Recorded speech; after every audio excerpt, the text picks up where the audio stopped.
Hello, hello! Welcome back to my stream. It is I, your humble host Sketchy. We are back with Reverse 1999 on this beautiful Friday. It's finally not scorching hot, so I'm slightly more alive than the previous reminder of the week. And I've got some news. So, last time I've streamed, I tried to pull for Ramona, and I had no luck pulling on her with 10 pulls, but it turns out that I was 4 single pulls away from getting her, because as you can see, she's here. I already even leveled her all the way to Insight 3 that were noisier than you. and level 30. How did I accomplish this? Well, for one, I tortured myself by doing some reveries in the rain. All the way, excuse me, all the way to Abyssal Zone depth 390. And I did something that I never did before, because I wanted to avoid any mishaps with spoilers and whatnot. I dug through the event that we were doing in a way where I grabbed all the rewards all the way to the end on skip and just went back to the part that we did on stream. So we'll be continuing from this part, and it gave me enough pulls to do the exact amount of 4 single pulls, which awarded me Ramona. So just as the banner was ending, I managed to get her off stream. I'm happy about that one. My poison team is practically finished now. Another team completed. And because it put me in a good mood, I decided to finally drop a little bit of money on the game, because honestly I'm spending like a ton of time in this game and I'm having fun with it. So I dropped like $5, which is next to nothing. It's like a fast food meal, effectively, to get the Roaring Mound. That's effectively like almost 2 10 pulls. Yeah, close to it. And a bunch of stamina. So I said, why not? I'll grab it. So I got a little bit more currency coming my way down the line. And regarding the banner pulls in the future, I decided to completely skip on Enigma, because honestly, despite me knowing that he's a good character, I don't have any team to use him on. I don't think that I'll be getting any characters that use the same tricks as he does. He's using Dynamo, and as far as I know, I won't be getting any good characters for that archetype anytime soon. So maybe I will pull on Barcarola down the line sometime. I'll have to see and figure out what other banners are coming our way. I heard that there is going to be an what's the term? Collab, right? A collab event with Atomic Heart. Oddly enough, that one surprised me, and maybe I'll be pulling on that banner once it comes our way. We'll have to see. For now, I'm just amassing resources. And we'll be continuing the event, right? Well, the event. The side activities for Chapter 8, to be precise. Right. So, last time we did this one, right? Let me check. An evening to remember. Which part was that? Right. We did this, so we have to jump to part 4. Yeah. I did this already. Ah, there we go. Okay.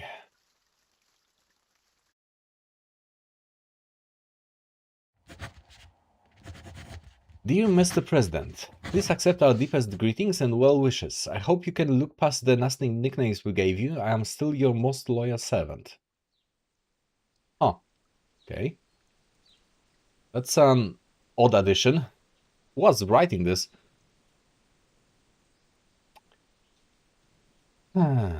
Nala has some business today, so I'll be leading the poetry reading.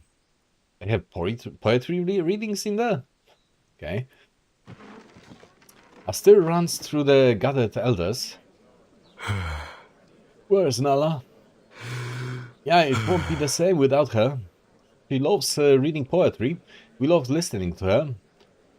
Well, why wouldn't she be here? Quiet down, everyone. Quiet down. Is she still out there with those soldiers? Did she ditch us to get to the club? Now she's busy with that soldier dude. Right. No, of course not. It's not like that. Now, come on, let's get back to the reading. Inhabiting this pitiful land, dwelling amongst beasts. Old Quiteria starts the poetry to stop the chatter, and the elders have no choice but to follow along. Pitiful man and pitiful beast, together dwelling in the ravine of life. Sorrowful freedom binds you, mutating you into a beast. Family oh family, the warm bonfire turns into a man-eating demon. Ah, I missed a line. Friends oh friends, kisses and caresses, when did their faces change? What is this poetry bit even about in this context? But before long, the whispers return. I've heard Nala might leave us for good. No way. No way. Where did you hear that? What is this? What is it that has got you whispering this time? They said. What did they say? The elder darts his eyes around the room and clears his throat. They say Nala's leaving us. The room roars into a loud debate. Who said that? The soldiers. They said the captain and Nala have been out together a lot. No. Now they're saying Captain Morseus offered Nala a new job. Something in the capital with him. A government desk job, or maybe working for the newspaper. I still don't get why those soldiers are trying to butter up Nala. Make her align herself with them. I'm guessing that this one soldier dude knows what she is from the previous interaction with him. But did he tell his other subordinates? No matter what. No matter what, Nala is leaving. She's starting a new life. Did Nala tell any of that to you? The clock chimes 3 times and the room goes silent. Nonsense. Old Quiteria sets down the poetry book and summons up her strength to straighten out her back. Her real name is Gintalia, but she prefers to go by Quiteria. Everyone listen. Her voice is strong. In the past 65 years, she delivered 267 babies with her own 2 hands. Jesus Christ, that's a number. 20 years ago, I found her in a run-down corner of this city. I'll care for her as long as I still draw breath. 267 babies, that's practically a population of a small village.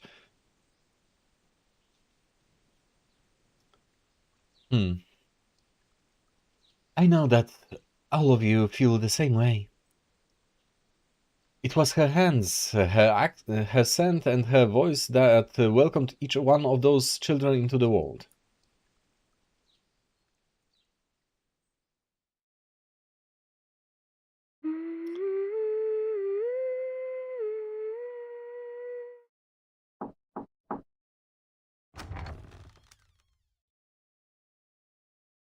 There's a knock on the door. Kiteria, there you are. I found some star anise. Maybe I can add a little to the seasoning. What do you think? So she's pronouncing that name as Kiteria. Okay.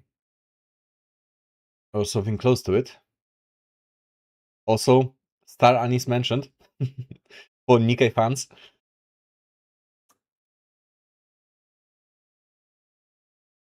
Have you prepared your things?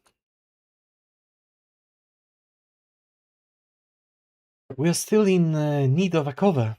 I had been thinking of sewing our old socks together. They are durable enough, and we can use them as tablecloth after. That sounds horrible. Old Kiteria looks at Nala with staring eyes. That's a weird way to say it. She stared at Nala, I guess, would be the proper form to say it. I don't mean for the procession. I mean your own things. Me? I promise I haven't snuck any food away this time. Not even a single piece of chocolate is out of place. Old Quiteria simply joins her and begins helping her organize. You know, toothbrushes need to be replaced every 3 months, and if you go dancing, please dress modestly. And you must remember to always say please and thank you. And as much as you love it, don't give people nicknames. Most importantly, don't be too quick to trust others. Yeah, she's never going to learn that one, I don't think. Why are you saying this? Kiteria doesn't respond. She just opens the drawer and helps her pick out clothes. You're like the Pachamama from my dreams right now. If you aren't careful, people will lead you astray. Wait, what? Wait, what? What the fuck did she say? Which part? You're like the Pachamama from my dreams right now? That line or what? Her backstory is such a mess. Honestly, I'm not clear on every arm and either regarding Nala.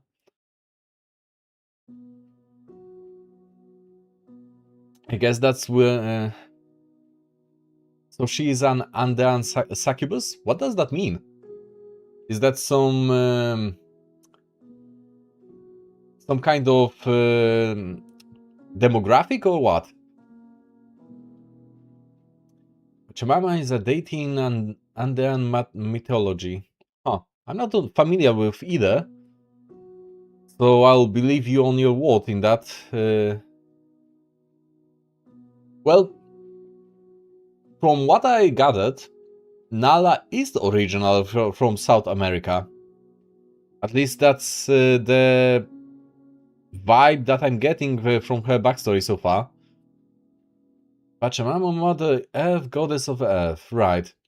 I mean, maybe that checks out. Maybe that's the demographic she's from. Why not?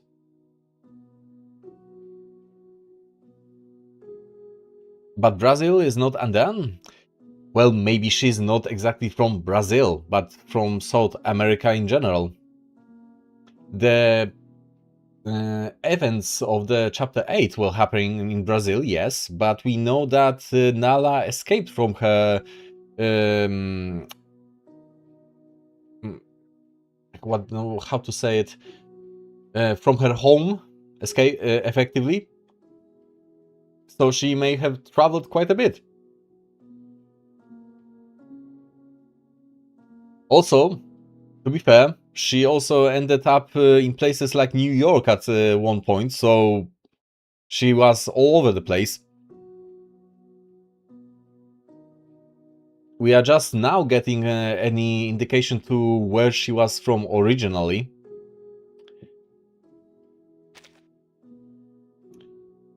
If you aren't careful, people will lead you astray. Oh, stop. I'm not some old fool like Flaya. Why are you treating me like I'm clueless? Honestly, girl, you kind of are.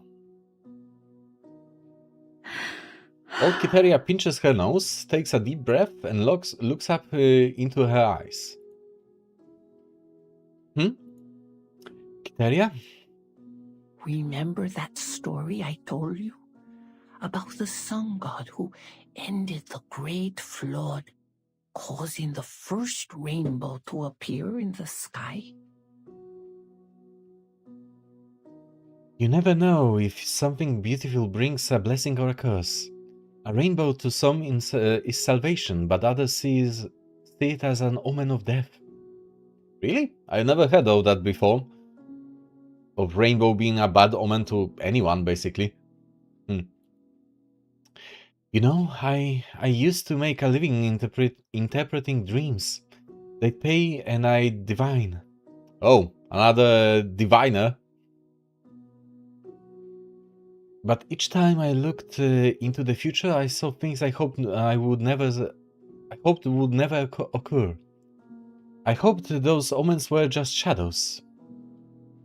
Still, every outcome can be beautiful in its own right.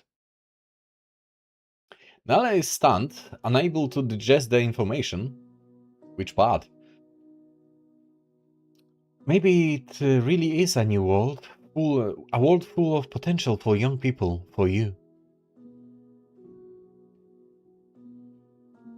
By the way, Pachamama equals Mother Earth and Inti equals Father Sun, in case it comes in the future. Right, fair enough. Duly noted. Today I'm learning. Old Kiteria pats Nala's head. I'll always be proud of you.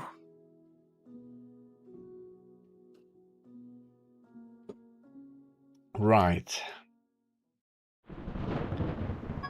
If it rains for another week, the colonel's wheelchair will rust over so badly it will be just another chair. The colonel knows this better than anyone, nervously shaking his legs and rolling back and forth in the Hatfield home's courtyard. He holds a thick bundle of letters wrapped in rose-colored paper. He can't roll this rusty wheelchair all the way to the post office alone. But soon his dilemma is interrupted by the sound of sobbing. Is that Nala? They say if you cry during the rainy season, the rain will never end. Colonel? Oh, you're here. I couldn't hear you crying. I could hear you crying. You almost sounded like the mosquitoes in the Amazon, you know? That's rude. I wasn't crying. Right, it's just the rain. Nala sniffs. I just felt sad, like the rain, like this never-ending rain. Sad, an angel like you? About that, she's the exact opposite, but sure. Don't tell me playing sad is a new fad with you young folks. I don't think the emo culture has been invented yet. So no, not yet. It will be a thing, eventually. No, it's only old Quiteria came to me and told me some things. I don't quite understand what she meant by it. But now somehow I just feel so sad. Oh, alright, alright. The colonel panics, looking at Nala's head, wanting to pat it, but instead humming a tune. Sempre alerta, altaneiro, o soldado brasileiro. Forte, bravo, destemido. Nunca foge do inimigo. A real soldier never wastes a word. Is as brave as an eagle and as strong as a tiger. A song from a bygone era, war, written by a one-eyed poet.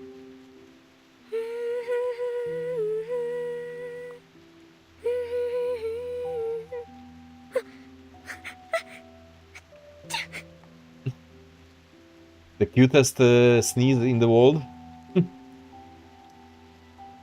He sneezes it out, and the sadness goes away. Nala sniffs and shakes her head. As she raises her eyes, she notices what the colonel is clutching behind his back.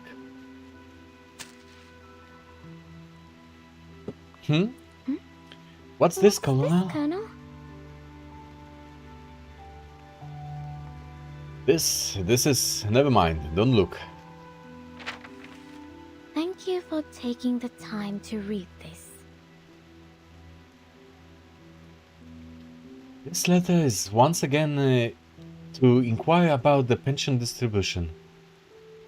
The fact is, I submitted our application 25 years ago and received confirmation 10 years ago.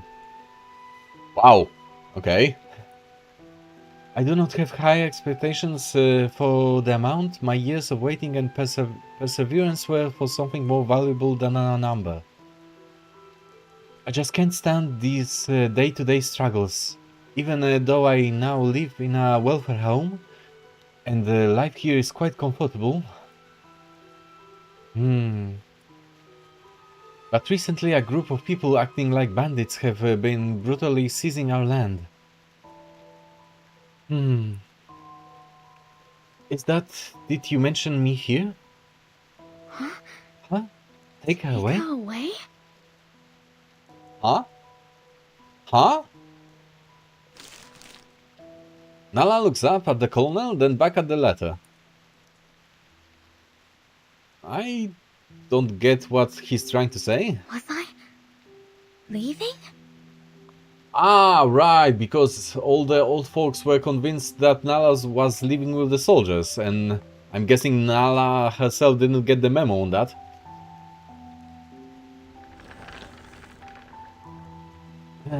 How do I even pronounce it? Deus me livir? Maybe? The colonel seems flustered and uneasy. Damn it. He rocks uncomfortably back and forth in his wheelchair. That's not exactly safe. You shouldn't be doing that, old-timer. Just toss it in the fire. He seizes on an impulsive decision. Look at this. It's all broken sentences, incoherent grammar, and so many typos. This isn't my writing. You know that, Nala. So help me burn it. So who wrote this? Of course, of course. She understands his meaning. It comes to her as clearly as the sound of night. ChatGPT, obviously. Right. Wrong era for that. Speaking of which, I've recently read a funny article about AI-powered tools for detecting what was written by AI tools themselves, detecting old works like the Frankenstein or other works as being written by AI because they cannot distinguish AI written stuff from real one. So it's irony upon irony. AI misinterpreting AI works, real works as AI works, right. She understands his meaning. It comes to her as clearly as the sound of night. You are a member of the literary society, and there are so many errors. Yes, this couldn't be your writing. Is he like saying that he didn't write it because he didn't mean it, or is it really not written by him? The colonel snatches the letter back. Oh damn. He looks back to the entrance of the Hetfeld home. It seems so far and distant now. He meekly returns the letter to Nala. Just burn it. Nala holds her gaze on the colonel. With those aconite purple eyes shining in the moonlight.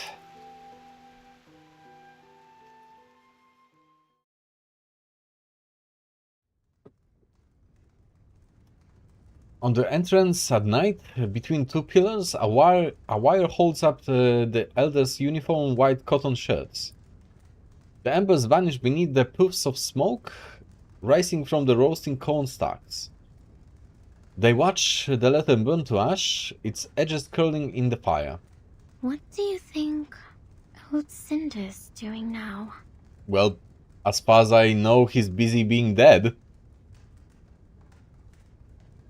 Do you think he's watching us? He's probably busy writing complaints to Heaven's representatives. I wanna speak with the manager of Heaven. All that is left of the paper is ash scattered all over the ground. Nala stares intently at the ashes. I'm not leaving, Colonel. Well, good then. The colonel's mustache twitches. That's your decision to make, not mine.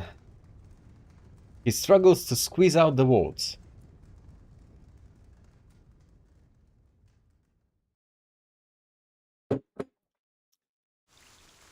Well, we know for a fact that she did live in the end. Or rather, she was... how to say it? Recruited? Possibly? By Manus Vindicte? Right. Anyway, part 5 it is now.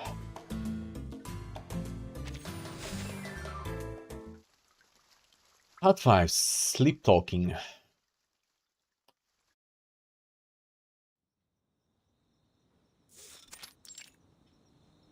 Church of the Dragon Slayer. It is midnight and Captain Moisia is preparing to go out when he sees the colonel sitting in the chapel, cleaning his gun. Okay. This rifle fought by my side from Rio Grande do Sul to São Paulo. It's almost my third arm.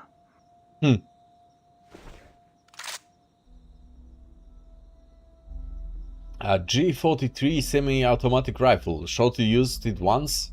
He said it was quite handy. Shorty used it once, right. A Springfield rifle with magnified sight.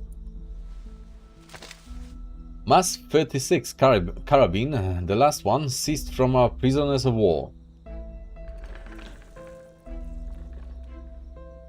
And finally, a .357 Magnum revolver, just like the one in your hand.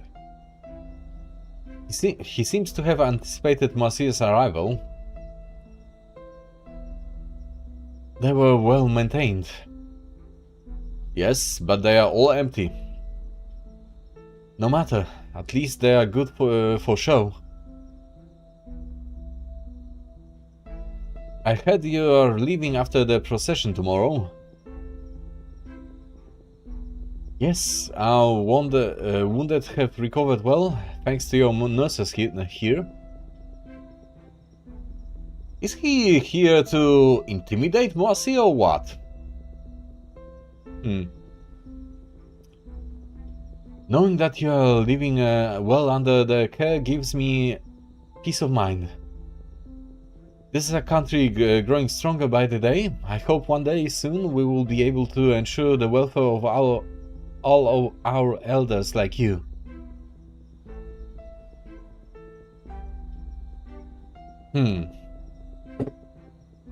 Let's out a sneer. Did I say something wrong? No, my nose itches. Really.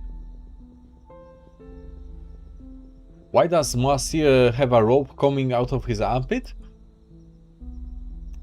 You mean that? It's a form of a military insignia. I'm vaguely familiar with that. Not all militaries use that, but some militaries do. I think it's falling out of fashion in general as being used by any military nowadays. But some militaries still use it. Which usually comes from a circle that goes around the arm. I think there are several forms of this and they signify other things in different militaries. I'm not exactly clear on the details on that because I'm not that knowledgeable on military conduct in general. Artist got confused for a moment, I think that's also possible. Maybe the artist wasn't familiar with the insignia itself as well. Think on the practicality. Where would the other end of the rope go? I would assume that it ends right here. It's attached to the cloth itself somewhere around here, but yeah, it doesn't look too practical to me either. I'm not 100% sure if this is a mistake or just an obscure insignia for South American military. Could be either.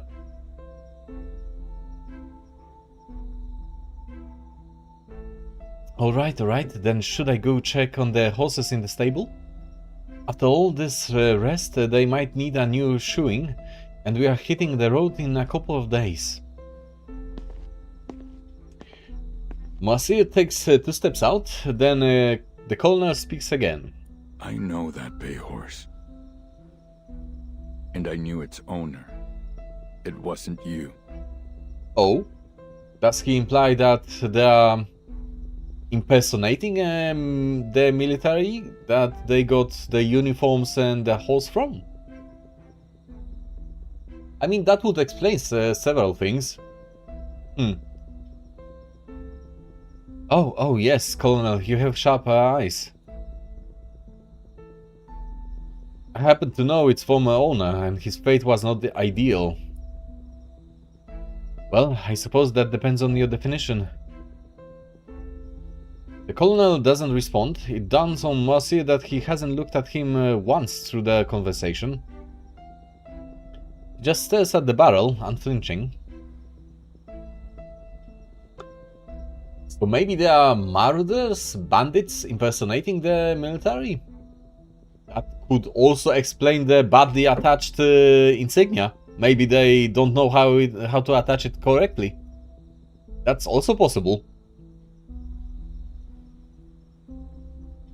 Right.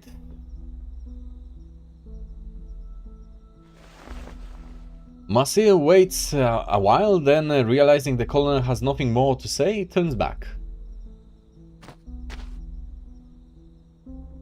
But he stops again after 2 steps.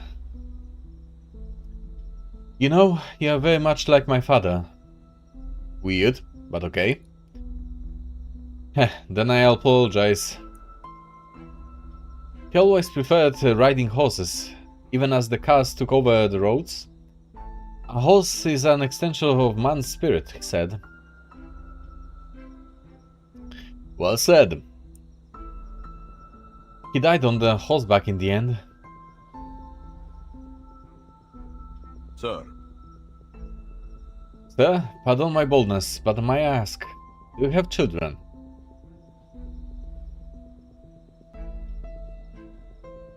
A son, yes.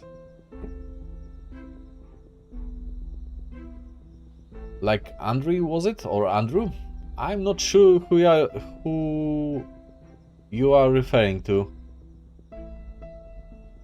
The guy from Candy Candy? Also nothing that I'm familiar with. Ah, an old anime.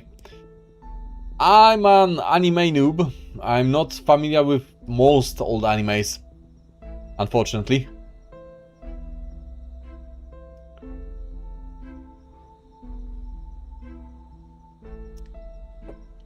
Well then, perhaps I could recommend him for a position in the government. If he's willing to learn and works hard, he could get a post in no time. He died. Oh, unfortunate.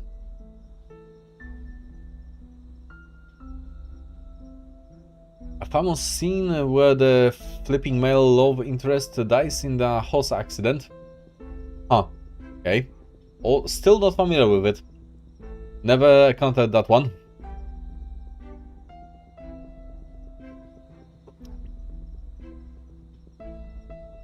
I'm sorry. The colonel uncomfortably moves his jaw, trying to adjust it. That day, his mother told him to go find work, but instead he went to the San Sebastian Square to watch the cockfighting. That day, there was some chaos in the square. A fight, a bloody fight. He was shot dead. To this day, I still don't know what happened. Now I can't ever even remember the last thing he said to me. A bullet. It might have been... it might have different calibers, different materials, but none of them carry their owner's name on it, do they? It's strange, isn't it? That after living a life of war, my son that dies in... it is my son that dies in peace. In everything, there should be a cause and effect, a reason, and so often it seems things happen for no reason at all. We see the effect but cannot find the cause. Well, my dude, I keep repeating that whatever we call chaos is just a pattern that is too complex for us to comprehend. Everything has a cause and effect.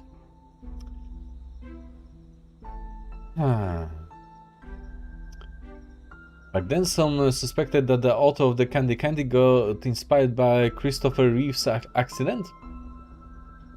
Well, anime authors in general often get inspired by Western culture and happenings in general because they are less well known by the Asian audiences in general. So that often happens.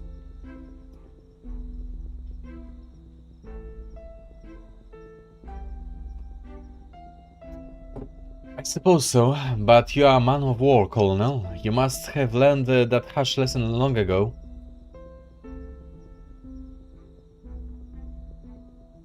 Of course, he was a foolish young boy. He got what he deserved. Wow, old dude, that's harsh. There's no need to say that. But I must disagree. Everyone dies for a reason. Including the people who've executed? Yes. I know every one of their crimes and exactly which level of the hell they are destined for. Their crimes paved the way for your future. Sir. Sir. Marseille's tone turns harsh.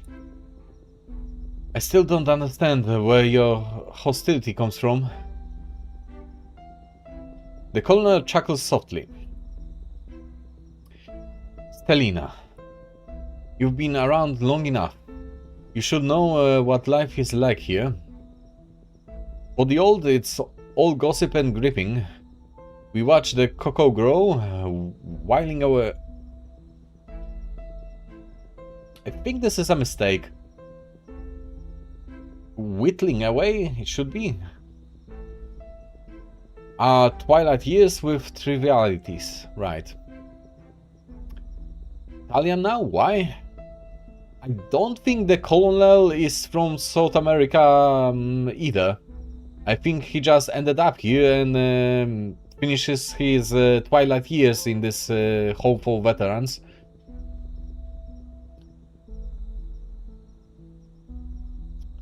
But when it comes to a young man, it's different. They should have gotten their diploma, had a good career, and made this city more prosperous than the most luscious cacao tree. Instead, boys find themselves embroiled in brawls over honor and retribution, chasing dreams of titles and glory. It's the same stupid games they play everywhere, politics and machismo. The colonel pauses, looking up at Marcia. You tell others you have a brother, but what you don't mention is that you put him in prison yourself.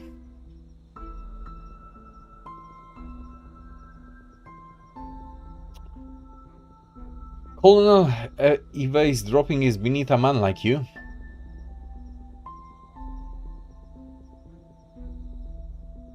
The colonel doesn't reply. Faces he hasn't thought of for years float before him. The line between life and death blurs. You may think you've got a winning hand, but there'll come a day when you realize it can't protect you from true danger. See, Colonel, that's where you and I differ. I don't play the game. I set the table. Whoever sets the rules controls the outcome. When Pedro the second decided to stay, when he received the reply, "The apple is ripe," when he gave the cry of Ipiranga, he won not with the sword, but with a crown. In fact, Colonel, we've never been a part of a true revolution. We only passed through one skirmish after another. Only fools believe in seizing power. No, when you know the game, power finds you. Control the cause and you control the effect. See? This is how we differ.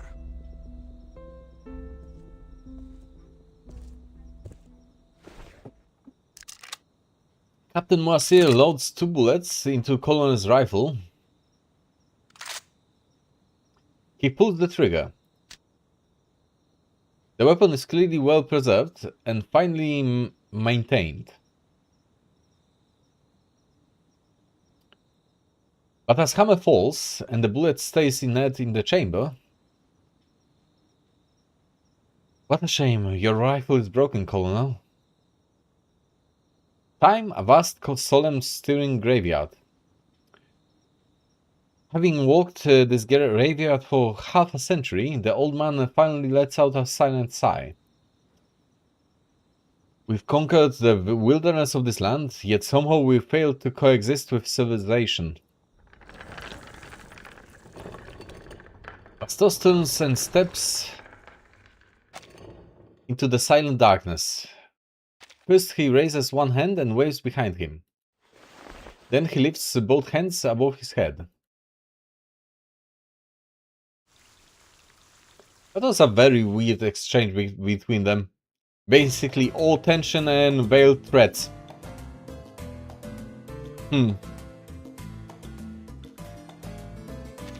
Hey, part 6 it is.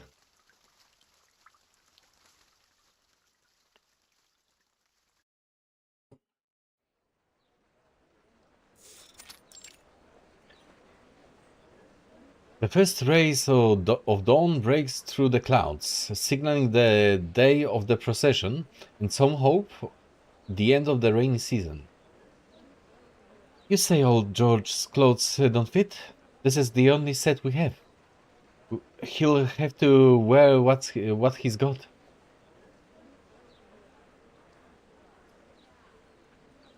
Right. Second.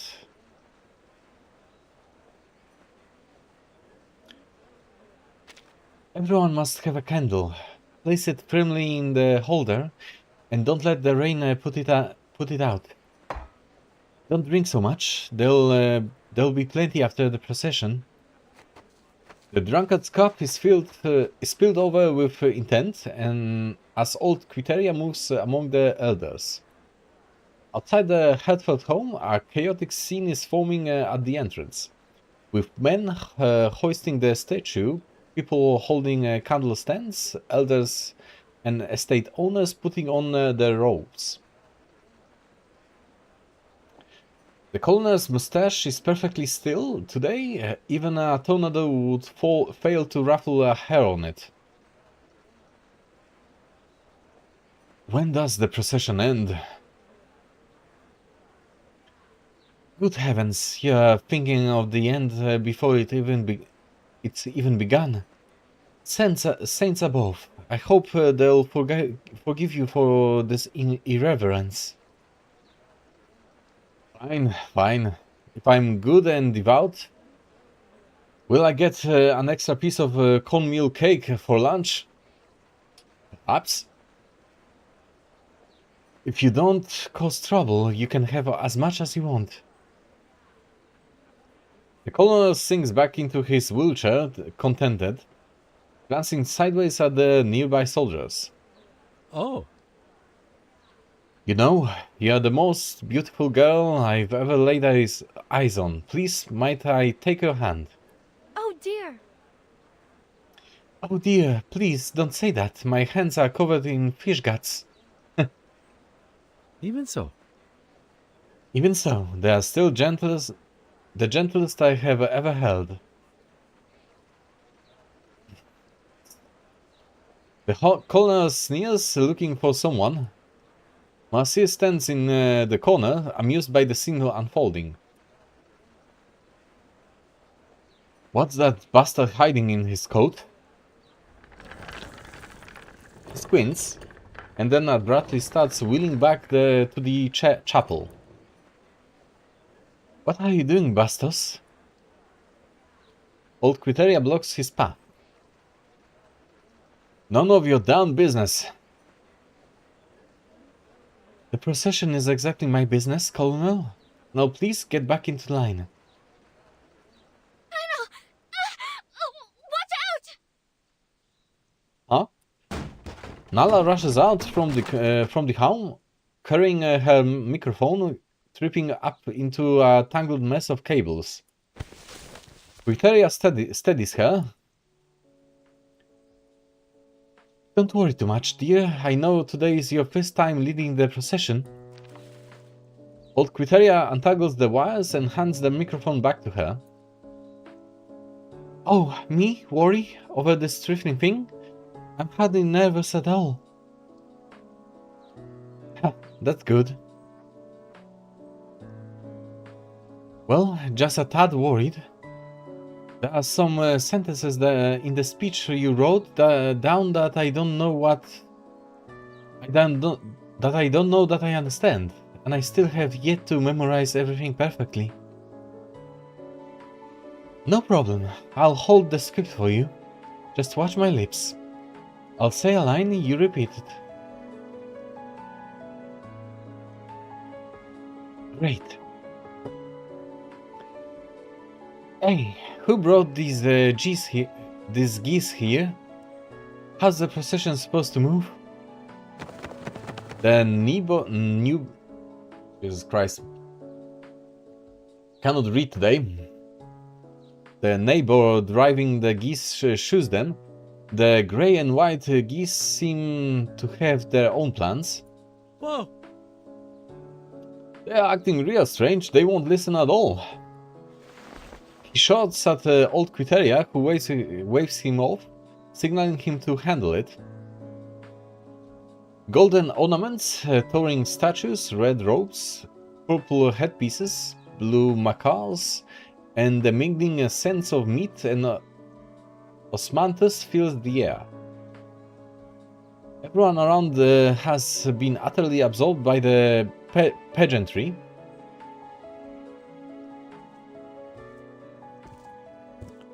Now walks through the crowd, crouches down. It's okay. Be a good goose. crouches down and picks up the white goose.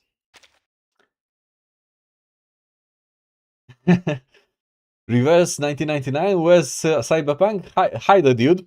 Cyberpunk is starting roughly in 2 hours. There's 1 hour left of this and 1 hour break. So we'll be starting Cyberpunk around 6 p.m. Your time zone. Yeah, a little bit early. The stream schedule is on my Discord channel if you want to be updated on my future Cyberpunk streams. So I recommend going there to be sure when to show up.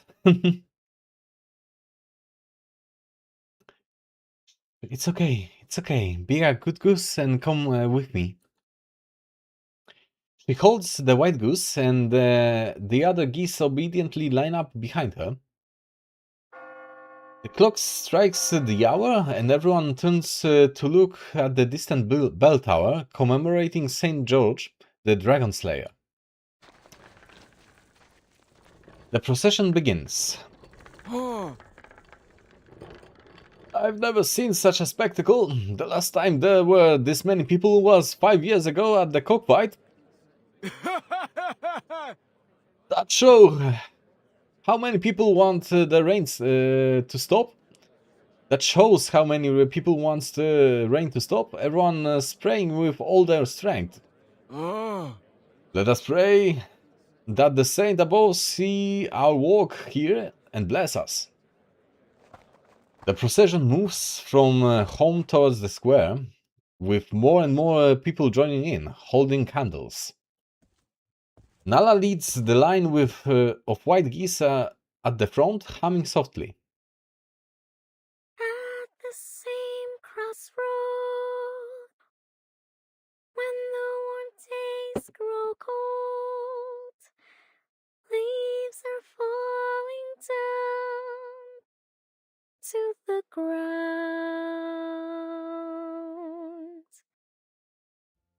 People in the procession begin singing along quietly. Fire can burn down my past into ashes. By now, more and more join in, and their voices growing louder. She has a future with jazz music? Is it? Okay. The procession reaches San Sebastian Square, where the grand statue lies. A beam of light shines on the statue, and Nala stands before it. Old Criteria waves from the crowd, mouthing the words to her. Watch my lips, follow along. Nala nods, watching Old Criteria's lips.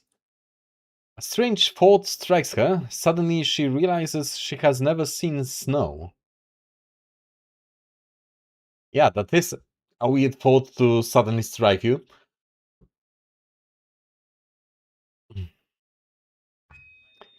Hello? Everyone, hello. The microphone squeals and the crowd murmurs. Hello, can you hear me? Yes. Thank you, random elder.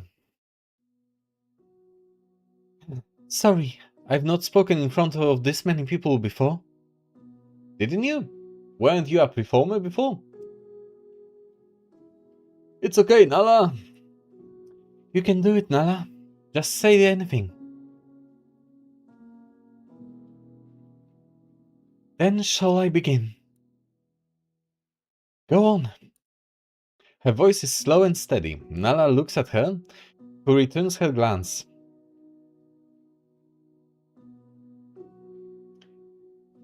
It can be a line to get empathy from the public? Tell me about it. I'm still figuring that part out. As a streamer. Or she has lost her memory?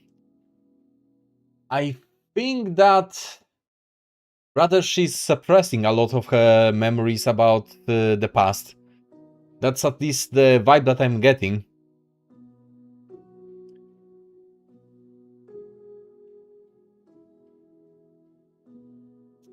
Also, a little bit of a correction.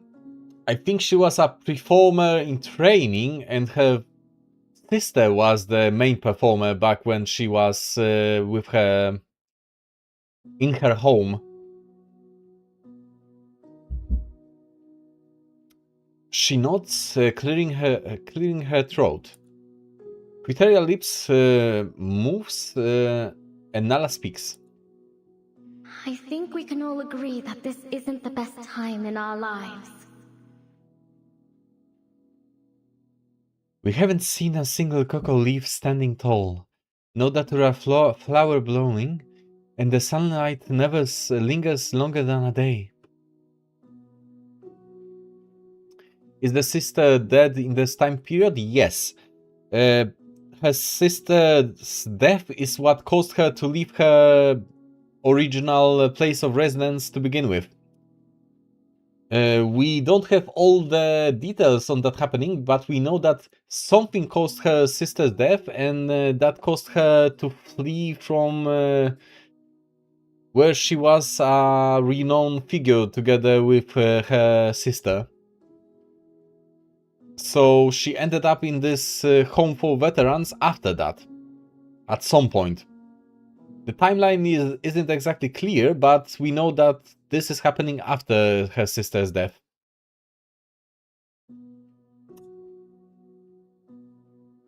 Only rain, endless rain. Rain like this Rain always reminds me of my childhood. Right, rain like this always reminds me of my childhood. Gentle yet suffocating breaths in the cradle. Flat feet stomping on the nettles, all those poetic and joyous synonyms. Speaking of childhood, She smiles to herself. Did we really have the wonderful childhood we imagined? Things always seem more beautiful and grander when they are viewed from a distance.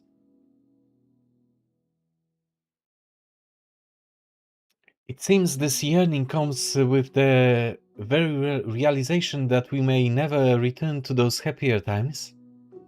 here we are.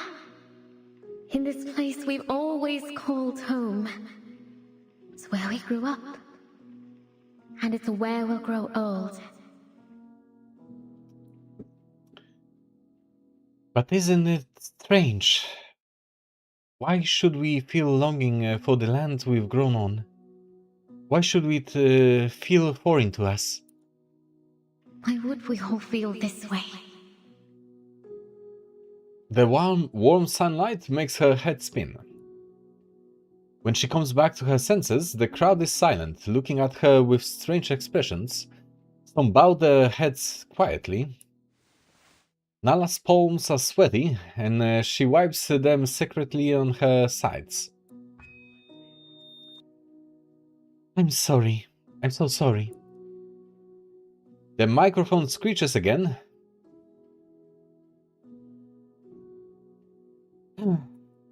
Everyone looks at Nala, some trying to comfort her with their eyes. I've tried so hard to prepare these words, but still I can't quite memorize them. Old Quiteria freezes. Thank you, Quiteria, but you needn't prompt me anymore. There's something I should like to say from my heart. Old Quiteria lowers her script in her hand and as stunned as everyone else. Another screech. This is your home. And it's mine too. The simplicity of her words doesn't seem to have the desired effect. Another bead of sweat slides down her face. Leaving home might seem easy, but one never truly breaks away from their hometown. And I'm fortunate. I've never left. I never will. Her voice trembles, but she presses on. I will never leave you. I don't want to. And I won't. I will never leave the Hatfield home. That's a lie. The crowd goes from rustling to silence. Because just like you, I love everything here. I love our little parrot that babbles nonsense on the terrace. I love Camille's cheap snake wine. I love Quiteria's almond cakes and old George's tunes on the piano. The bright red roses and fragrant lilacs, the toucan's call, and this golden land of cocoa trees and sunrise. She said too much at once and gasped for another breath. And the never-ending rain. And you. I love you all. The crowd is quiet, every elder's eyes fixed on Nala.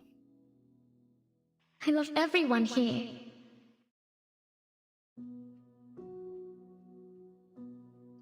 Dead silence. I really don't know what else to say. In fact, no words could properly express my deep love for this land. Only singing. Yes, only song without end.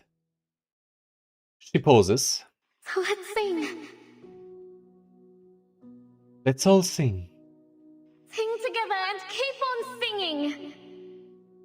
Even under the shadow of war, we will keep on singing till the day the sun shines upon us again. The crowd roars up to join her, their voices mixing with the intense scent of almond blossoms filling the air. They feel dizzy, joyful, confused, angry. Oh dear. Oh dear, did you hear that? Nala said she won't leave. Yes. Yes, we don't have to worry about losing her. Oh, what was I thinking? Of course, she wouldn't leave us. Nala, Nala. We love you. We love you. You are a saint, an angel. Oh, Nala. And they continue scanding her name. Anjonala, Anjonala. She's basically the Oshi at this point. Everyone, the elders, food vendors, idle gamblers, estate owners, and the workers, the children of the choir, everyone is lost in this revelry, and at the apex of it stands the angel bathed in sunlight, holding a white goose, looking at the world. Then it's true, she's exactly who I suspected. That seductive power in her voice, making those who love her adore her like a goddess. Right, because this is basically her power, isn't it? She makes people adore her by speaking to them. A succubus. Yep. Thank heavens, finally my wait is rewarded. It seems this place is truly a blessed land. He is in tears. Did he shoot her? Or what? The flames fade away as she falls back, plunging into darkness.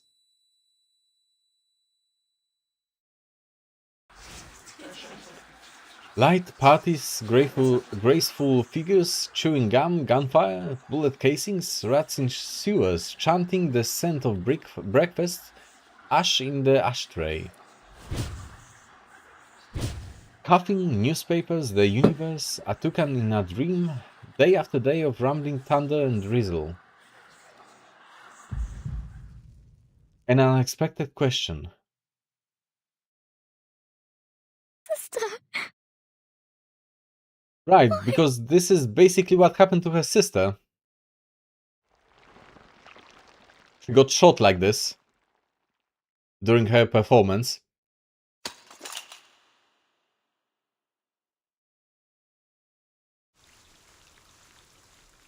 Hmm.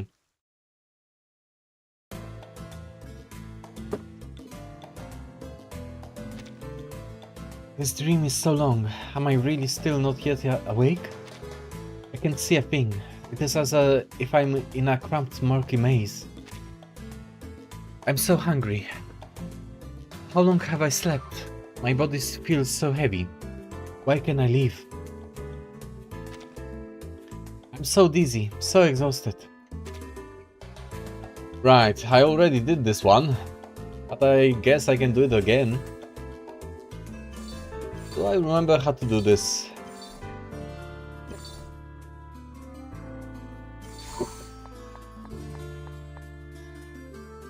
What's this? The path is blocked off? No, it's too heavy, I can't move this. Come here, child. Perhaps I can help you. Who are you? I don't recognize you, but... Right. We have to do this. Your voice is familiar, like an echo from a long-lost memory. That's not important right now, child. Focus on moving that obstacle in your path. It is the manifestation of your fears. Can you help me? I can calm your mind, but you must be the one to overcome it. Only then it will temporarily lose its form. And avoid pursuers at all costs. If they catch a glimpse of you, they'll chase you mercilessly. Right. So... Not like this. Undo.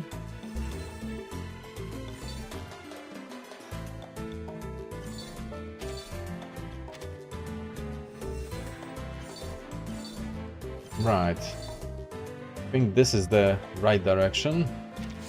Do it like this. Right. And where's the exit? Somewhere here, I think. Right. There we go. The slower beasts fall right into the traps. Into these traps. You, on the other hand, seems to be more cunning than they are. What is this dude doing here? This portrait looks like the hunter dude from the Haunted Highway event. I am not the naive prey you might imagine, right for slaughter. It doesn't matter what you think, there's still a hefty bounty on your head. Either give up or try to outrun my bullets. Pick one. I choose neither. Right. By the way, is it just me or Nala's piece from piece form looks like Immael Musa from Kimetsu no Yaiba? Female Musan? I mean, maybe a little bit. I can kind of see it, I suppose. Yeah, I know who you are referring to. The dude that looks like a demon version of a Michael Jackson. She looks kind of similar-ish in this outfit. Maybe. I think it's mostly the hairstyle, honestly. In this case.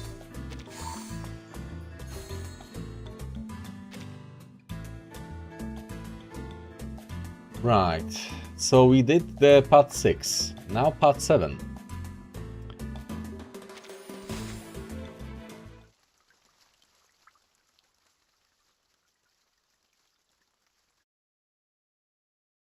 All smiles freeze. From that second on, the world begins to rewind infinitely. Back to its very inception, its first breath. Anjonal's lifeless pupils reflect all their dead souls buried in San Geronimo cemetery through the history. And in the next moment, time snaps back. She vanishes from she stands as if she had only been a rumor. Everyone sees a toy fall to the ground.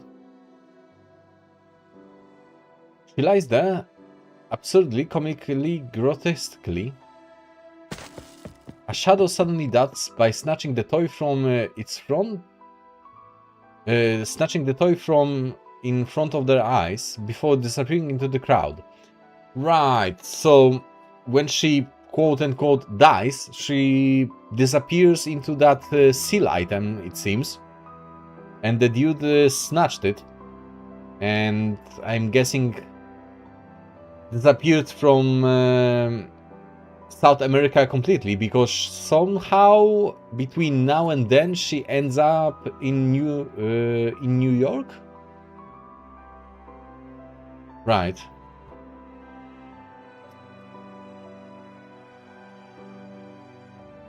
Nala, where did she go? What just happened? What the hell? It was shooting. I heard the gunshots. The furious crowd is unable to contain their rage. They rush towards the nearby soldiers. What are you doing? The soldiers in the crowd shoulder their rifles in unison. Stop there! Stop there! Stand down!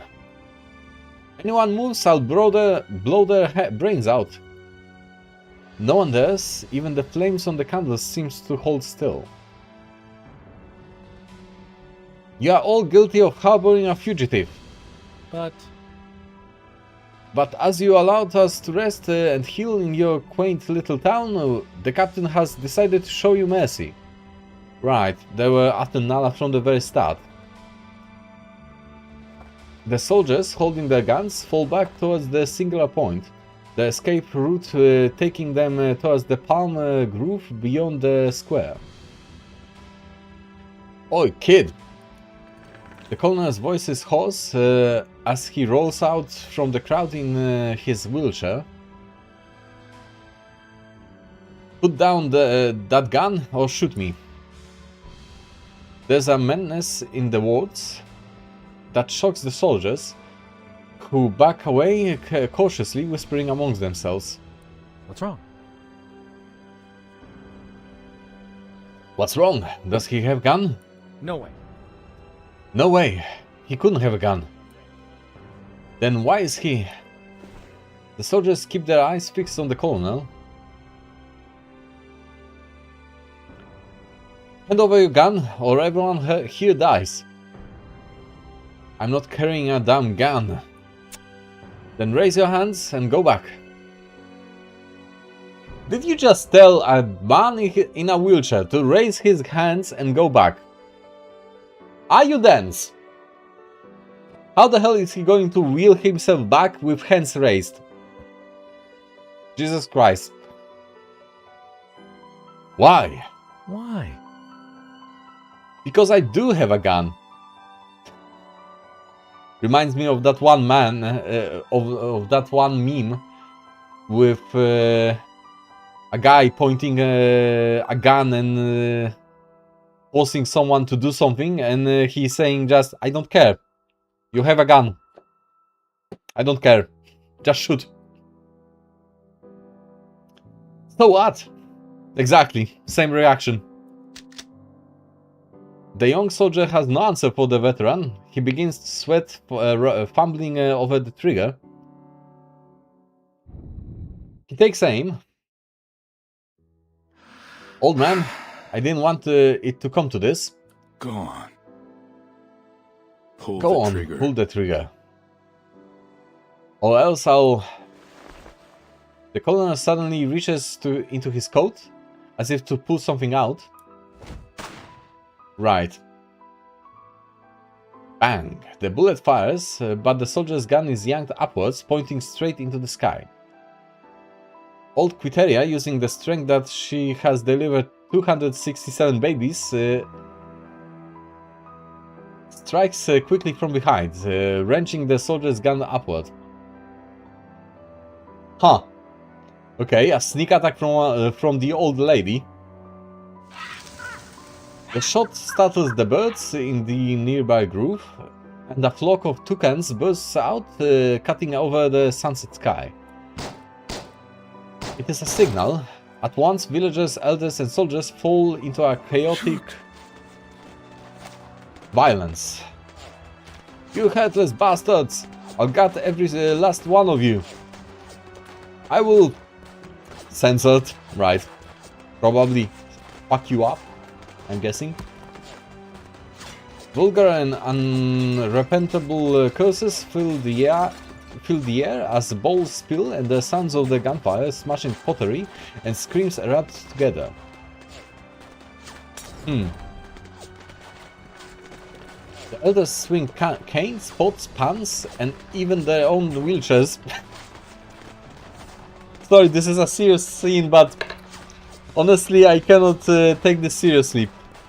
Someone swinging the wheelchair at people with guns is completely ridiculous. Striking with edge precision at their heads, old Quiteria pants as she chokes a soldier from behind with her ruffles of her apron. Okay. They haven't fought in years, but now they will fight as if it was their last stand. The sky is red, as if an arrow had pierced the sun. Below, people flee the scene in a panic. You son of bitches! The one-eyed colonel, João Bastos, grabs an iron pot, maneuvering his rusty wheelchair with astonishing speed as he catches up with soldiers retreating into the palms and smashes his head in. Then he charges deeper into the groove.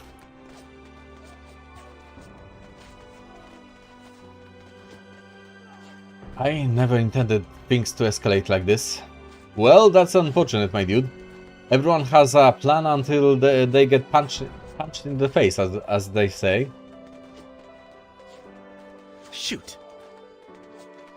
Those old folks went nuts. They are not crazy. Don't underestimate them. Huh? The colonel's single eye catches the familiar sight. Hey? The colonel is coming after us.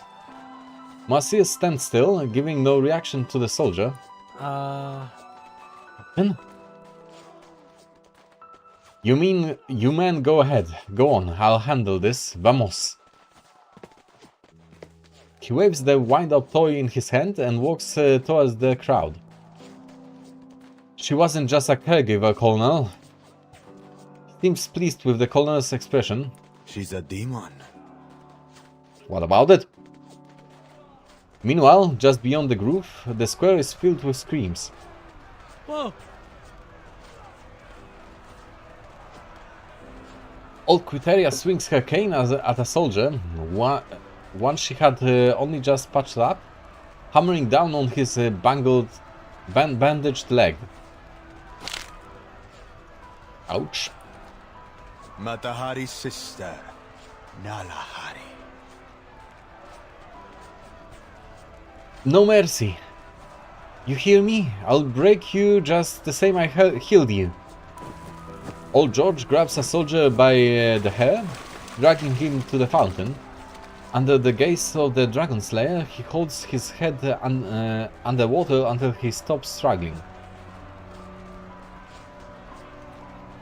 With the battle going on between the government and the Foundation, her bounty will be worth more than every last bean of cocoa in this entire country. Phew! Damn, these old bastards, they're strong. Imagine getting your ass kicked by a bunch of old veterans. Painful. Ha! Bleh. San Sebastian Square is covered in splatters and pools of blood, as thick as a heavy rain. The bodies of elders and soldiers lie scattered on both sides, facing up to the dimming sky. Her furious roar echoes in the sky, causing Moasir to pause. At first I wasn't sure. She looked familiar. I'd seen that wanted poster, yes. who hadn't seen it, such a beautiful face seemed almost like a fantasy.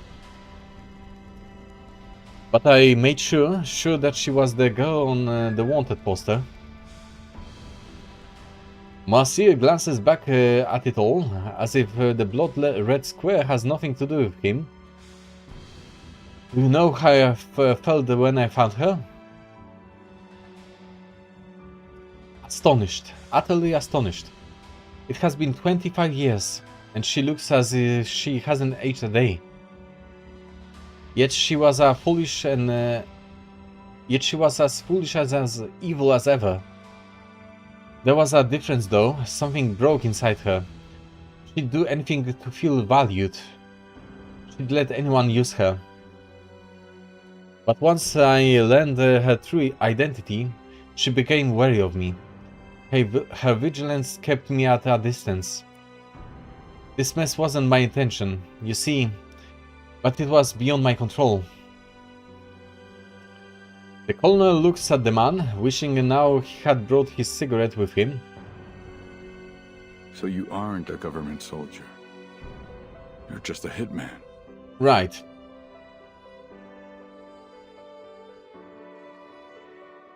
Or she reacted like any other girl around him? Probably true. Yes and no. The colonel could feel his age. His breath was thin. This won't make your father and brother proud. Who cares? He's dead. They are both dead. They paid for their mistakes. The colonel coughs twice, then bursts into laughter. The captain turned hitman returns his laughter. Now, let's call a truce. What do you say? I'll take my billions and leave, while you can continue living peacefully in your little welfare home. We go on as if nothing has happened. You and your friends can go back to living as you had before. It's like a marvelous story full of conflict, violence and blood. But in the end, the audience seems that it's about love and peace. How grand. Think of it as a way to have a second son. I'll look after you, old man, I promise. That's a very weird tangent he went on. As for me, I suppose I've always wanted a chance to make peace with my father. Goddamn, I'm a great storyteller, aren't I? A yellow butterfly from who knows where gently lands on the colonel's shoulder. The colonel smiles, feeling as if a great weight has been lifted from him, light as air. We're the children of our homeland. In its embrace, we've shed blood, sweat, and tears. We are betrayed by it, exploited by it, furious at it till our deaths. But we embrace it, love it, treasuring it with bitter tears. We help it, change it, but it built it with their own hands.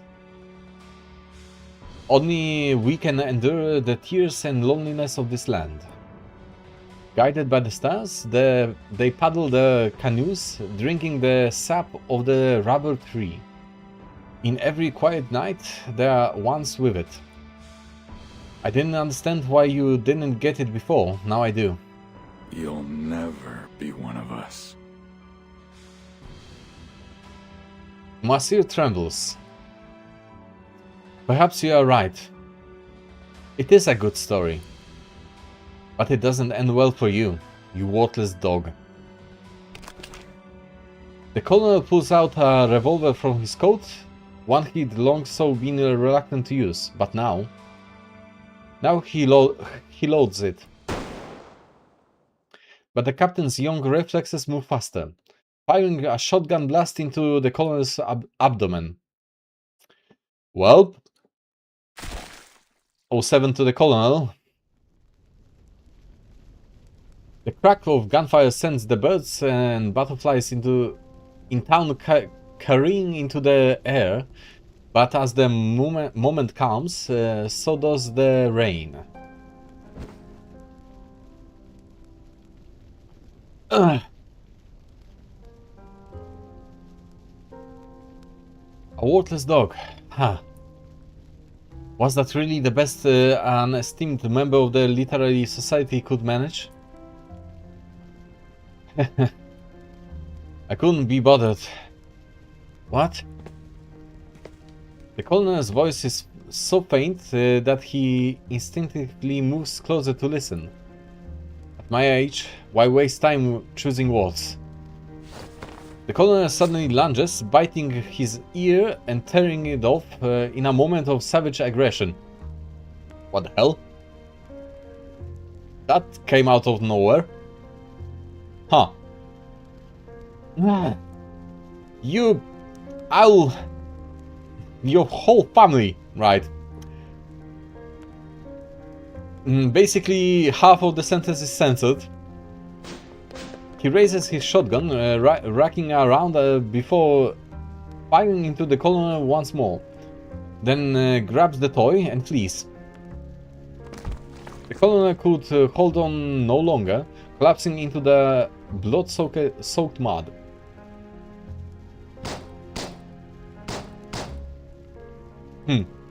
Using his last bit of strength, the colonel fires every round in his revolver. The pain is so great that he can hardly tell where he's aiming. Shouldn't he do that before trying to bite him? Honestly? He hopes for a miracle. Give her back to me. But it is in vain. The bite adds drama though. True. Cannot argue with that. Far away, he sees a piece of paper fall out of the wind-up toy's mouth. Dear Colonel Bastos. I'm so glad to know that you're still alive. This news is even more exciting than that of your victory at sea many years ago. As for me, my life remains largely the same. Old Cassia takes a good care of me. I'm healthy and free from sickness. I'm just as you knew me, really. I love rather than hate, fight for freedom and oppose slavery, advocate for discussion over violence. I hope you are the same. Time won't turn us into someone else. I always believe that. In fact, every time I look back at those tumultuous years, I feel another surge of emotion. Your fight proved the supreme courage and devotion in your heart. You shed blood and sweat to protect peace, humanity and the honor of the country. Your efforts were not in vain, and your struggle is remembered by all. Therefore, I will especially commend you, Colonel Bastos, and your regiment. You will soon receive a government pension that will ensure your security and prosperity for the rest of your life. And a pure gold medal will be awarded to you at San Sebastian Square. Please do attend the ceremony. I believe it will be the I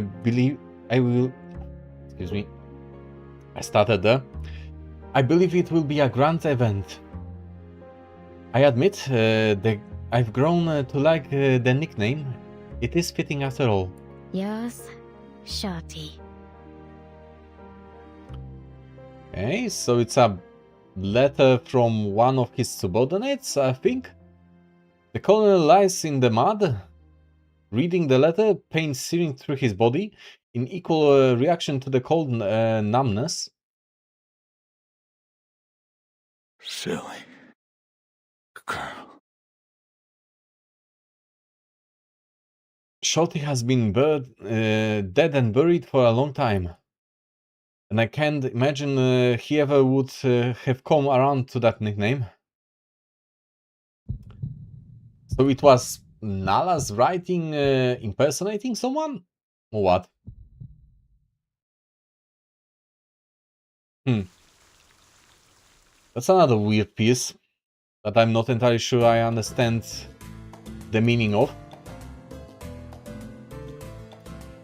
Okay, before we jump to the next part, I'll take a short bathroom break, so be right back.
Okay, and I'm back. Alrighty then. So we are close to the end of this. Now part 8.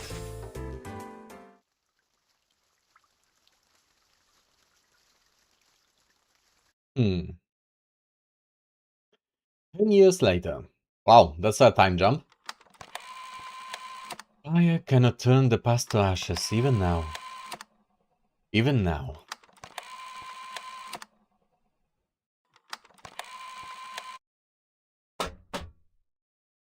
The record's stuck. It just keeps repeating the last line. Wow, the dude is still alive after the happenings 10 years ago. Surprising. Stop hitting it. It doesn't matter how hard you hit the player. She's not going to hop out and sing for you. So it's a recording of Nala, I'm guessing. What's the difference between her singing on the record and singing outside? Well, Old fool, your brain must be broken. Everyone, pack up. It's time to go. A group of elders in black moves slowly towards the cemetery with old Quiteria at the front. Each bends down, pressing their hands to the backs, and places the bouquets on the grave. Old Cinder, Old George, Old Otalia, Old Dos, Old Bastos. Right. Lilies cover the freshly dug soil. The soul within awaits the song. Old Quiteria leads the singing. As the colonel always said, short of an accordion, a good violinist and a hymn leader is never in bad taste. Huh? Her voice is rough. Quiet. She's doing her best. She can for her age. Besides, she wasn't always the singer. Oh yeah? What did it? Who did it before her? The elder in front turns with a frown, stopping the conversation. As if stumbling over the long unspoken no man's land. Huh? You talking about Nala? What's her name, Nala? Did they forget her over the 10 years? Yes. Ah. They say she was here a long time ago when this place was first built. Huh? She was found drifting down the river in a bamboo basket. Oh, she wasn't. No. I heard she had wings and flew down from the sky like an angel. Nah, those weren't angel's wings, they were demon's wings. I heard she was a wanted criminal, don't you know? The bounty was in the billions, you can't even imagine. Oh dear. Oh dear, what did she do? Do you know the actress Lily Landry? Yes. They say Nala assassinated her and was on the run from the government before hiding here. Huh? Are they just making up stories at this point? No way. No way, they found the assassin, it wasn't her. I heard she was an international spy selling information from here to there and there to here. Quiet. Old Quiteria approaches the whispering elders. The last 10 years were harsher on her face than any previous. What all you all talking about anyways? Oh, Quiteria! We are just talking about the previous hidden leader. Most of us left never knew her. Oh, okay, so they are just reusing assets. Those are elders that didn't know her. Yeah, you've been here the longest, you must remember. Tell us about her. Nala? Everyone nods. Yes, who was she? What's her story? Come on, Quiteria, you must know something. Old Quiteria passes, then sighs.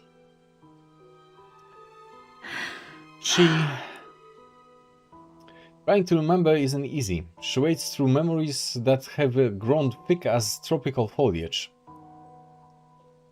But patience brings a reward, a memory of joy and laughter.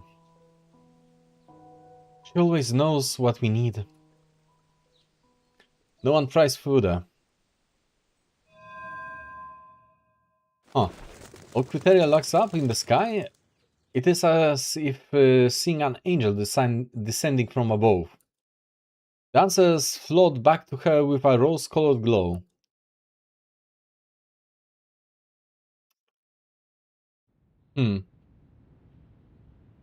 Caramba, what is happening? I just bought these chickens from the market the other day, and now they are all gone. That's the third time this month. Calm down. Calm down, probably some mangy dog sneaking in during the night. Wasn't Nala stealing the chickens? This is a recollection, I'm guessing. We'll see about that. I'm going to find out just who's responsible tonight. Be careful you don't get bitten by a weasel. These things can swallow a whole chicken without leaving a trace. What kind of weasels do you have in your parts of the world? Huh, okay. We had a weasel problem back home. I caught it in a week. They are no trouble. Then go ahead. Everyone's still waiting to try your chicken stew. Right. Night falls, old Quiteria stays awake, waiting for any movement in the chicken coop. Finally, the first chicken squawks, sends her rushing to the coop.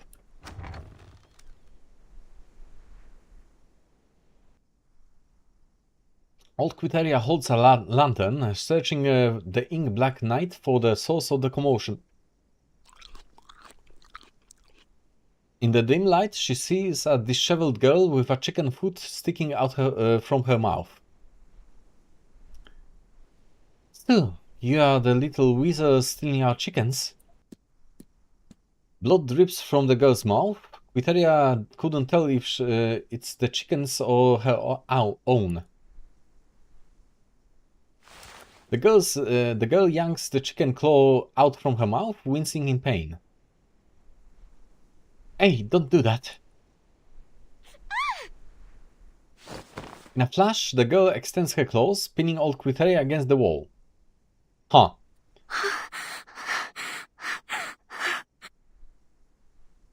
Are you going to lock me in a cage? Oh, don't do this, child.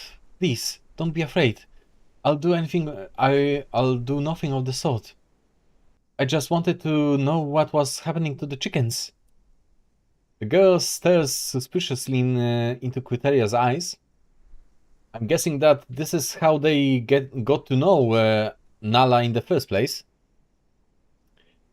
Look, I'm unarmed, I'm old. I couldn't catch you even if I tried. It's mostly the chicken's fault, TBH. Right.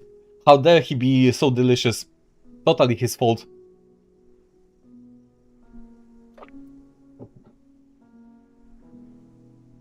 Believe me, I only came to check on the chickens. In fact, until now I thought you were only a dog. The girl releases her grip, then makes a quick retreat towards the corner, hiding the rest of the chicken in a bundle under her arms. Seeing old Quiteria make no further moves, she begins devouring the chicken again. Okay. Old Quiteria slowly approaches. Hi. She reaches out, trying to touch the girl's head. The girl trembles, baring her fangs at the aged midwife.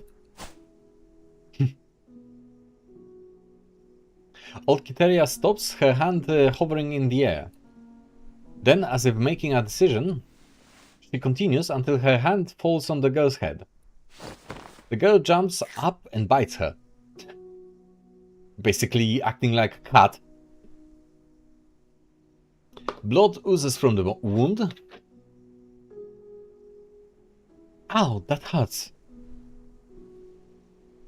But the woman squints, enduring the pain, until it begins to ease a little by little as the fangs retract from her skin. The girl lets go, and Quiteria returns her hand to the girl's head once more. This is basically cat taming. Eat, girl, eat more, you look starved. The girl stares at Quiteria, then lowers her head and quickly finishes the chicken. She kneels and wipes the girl's face clean. We don't dine with our hands here. It seems you have much to learn about proper etiquette, but I can teach you, if you let me. Old Quiteria hands the girl a handkerchief. What do you say? Will you be our new caregiver? You are being adopted and given a job. The girl's eyes are fixed on old Quiteria. After a long while, she sniffles. Will it be warmer inside? Right. That's how it started. And that's the end, apparently.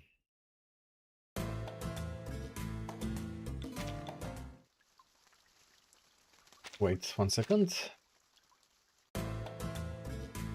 Right, there's stage 9 and stage 10. Are they some kind of after event? Hunter and prey. We have time to go through one more, I think. Jump into it. Up the ground to lay down the labyrinth, right, standard. How did I do this last time?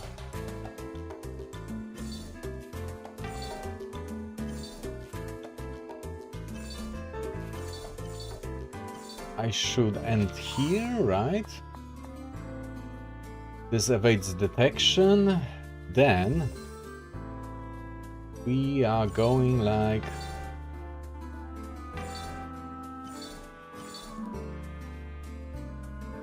this.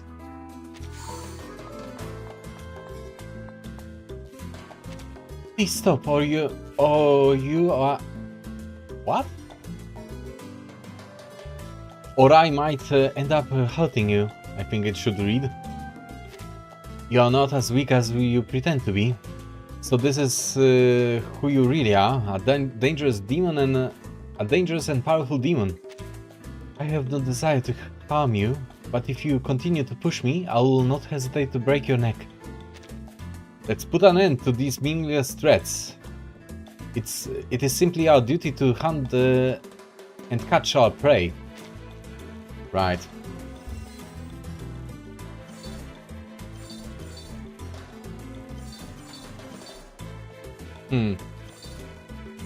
Undo. Like this. I'm just trying to live my life. Why is everyone so determined to catch me? Basically, girl, everyone treats you like a rare Pokemon. I can't take this anymore. I want to tear them all apart. No, child, you can give into animalistic urge, or you'll end up living like a wild animal. But I didn't do anything wrong. Why do I deserve to be treated this way? Some people will be afraid of you, yes, but others will understand you like will understand you unlike you.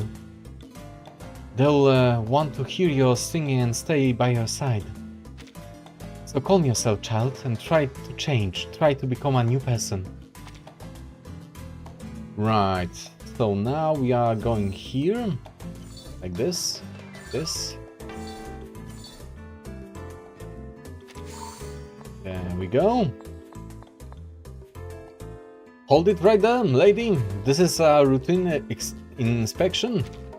What? No, I just want to leave this place in peace. That face. You're that girl on the wanted poster. Don't move, stay where you are. You're under arrest. No, please, go away. I don't want to go with you. Right. Everyone wants her. There we go.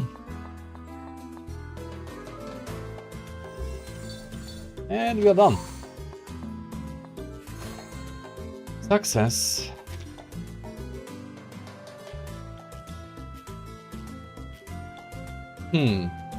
I think this is depicting the escape that she was engaged in before she arrived into the veterans' home. Back when she was escaping from the place where her sister was killed. That would be my guess. Okay, can I do this one as well? Should be able to do this.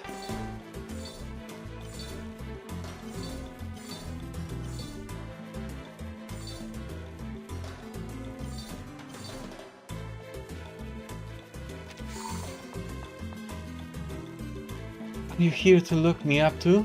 Put me in a cage? Saint Paul's Foundation has issued an arrest order for Sukubi. I'm just following orders. But why? I haven't done anything wrong. There's no need for us to use force in this situation. I kindly ask you that you comply, Miss Succubus.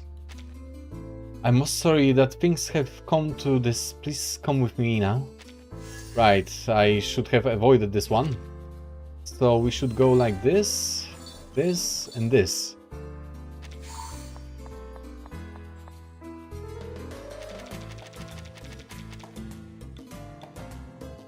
Right. We have to undo. So, how did I do this last time?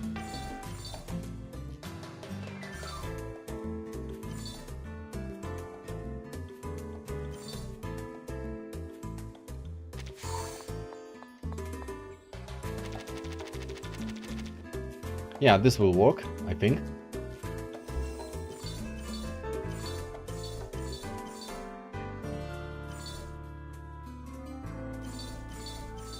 Have to reach this guy.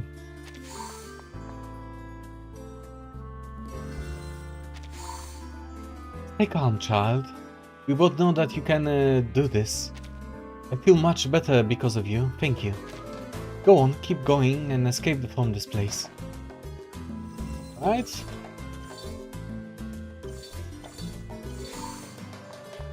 There we go. Now I have to reach this guy.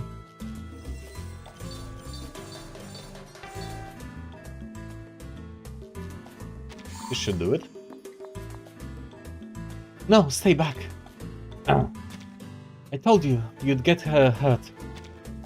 I underestimated you, and I Jesus Christ. Again, I understand. What the hell is with my tongue today? I underestimated you, and I underestimated the power of the succubus. God damn it! You are far too dangerous to be kept alive. Are you really willing to die for your stupidity? For your stupid bounty? This is no longer about bounty. It's about duty. Right. There we go. Over here, child. Follow these directions and they'll see you to safety. Take advantage of the chaos and head south. You'll be able to live a peaceful life there. Peaceful life? Will I be as wealthy and carefree as before? No, you won't be wealthy. You might even have to work. But you just might gain something you never had before. Go, child. You'll see when you get there. Right.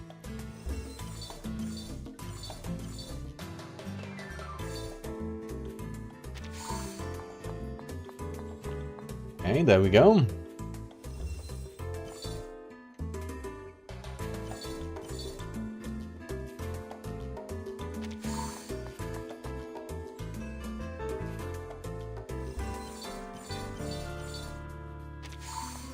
This works.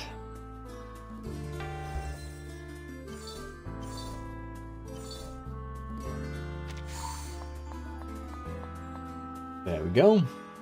Stop right there. I won't let you escape that easily. You're making a mistake. Even if you catch me, no one's going to pay you a reward. Don't let me in with those lovely bounty hunters. This is my official duty. Stop resisting and surrender immediately. Right. So basically everyone in the dog were chasing her at this point. I think this is safe. There we go. And I'm done. That's the whole last event done. Beautiful, beautiful, infinite. Beautiful, infinite, expansive, converging. Leaping, mortal, piercing, striking to the bone. Mine, yours. Who's holding the toy? The future's empty. Empty?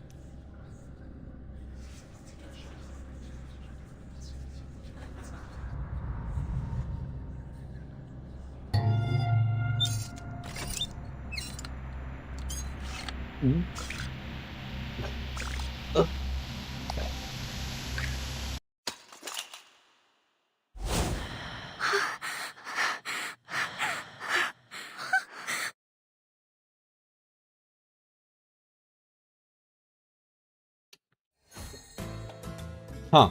Okay. So it's unclear what happened afterwards. We know that she ended up in the US eventually, because that's what happened. That's where we met her in Florida to the Golden City. The toy ended up in the hands of Manus Vindictae people, in the hands of that preacher, and later she ended up in South America again, in chapter 8. So, that's the whole backstory for Anjanala. We'll be doing the Into Rainforest background for... what was her name? God damn it. Her name was...